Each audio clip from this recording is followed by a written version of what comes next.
adore installation art because of the honesty of it, because of the direct encounter.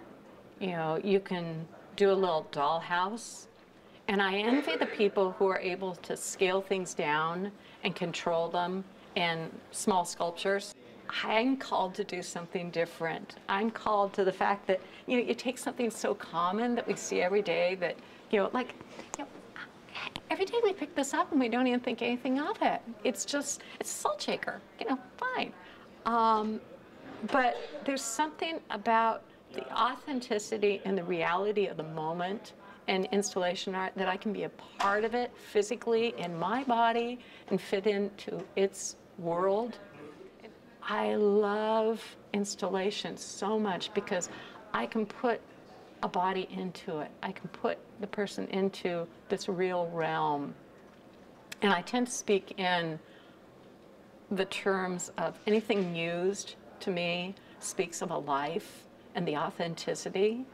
Anything new that I put into it speaks of the potential that that life could become. And so each of us artists have our own language. I think that's part of understanding installation art is just, you know, what is the language that they're speaking. The coolest thing about the experience of Salt and Light and Beacon, for me, is that everybody has a different experience.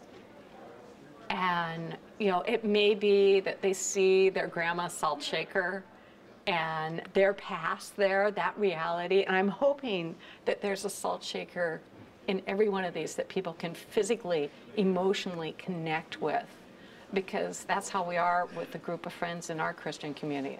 I'm hoping that the experience of seeing it can really just touch their soul to a greater understanding of the beauty of fine art. And, you know, there's that trust element that I think installation artists and Christian artists really want of the church. We want the church to be able to trust us the way they trust musicians, that there's a message to be said. There's our own poetry. And it's not sound and time. It's just the time that you dedicate to the piece. You know, we can't hold you in sound and time like we do with worship music. So we just present something. You can give it a real quick glance and walk by and, you know, it's like, oh, seen that? Okay, salt shakers and salt. Yeah, got it.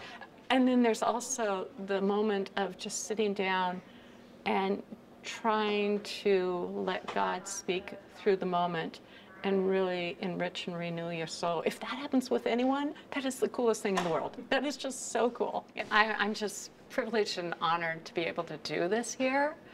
To have this moment, to have the space and the opportunity for both the school, university, the seminary, all those different things, and the conference, you know, the trust, the opportunity, the moment is such a blessing. And, you know, I'm very grateful for that time and just, you know, thrilled that it'll have a home, it'll have its own life, and you know, just praying that it just ministers.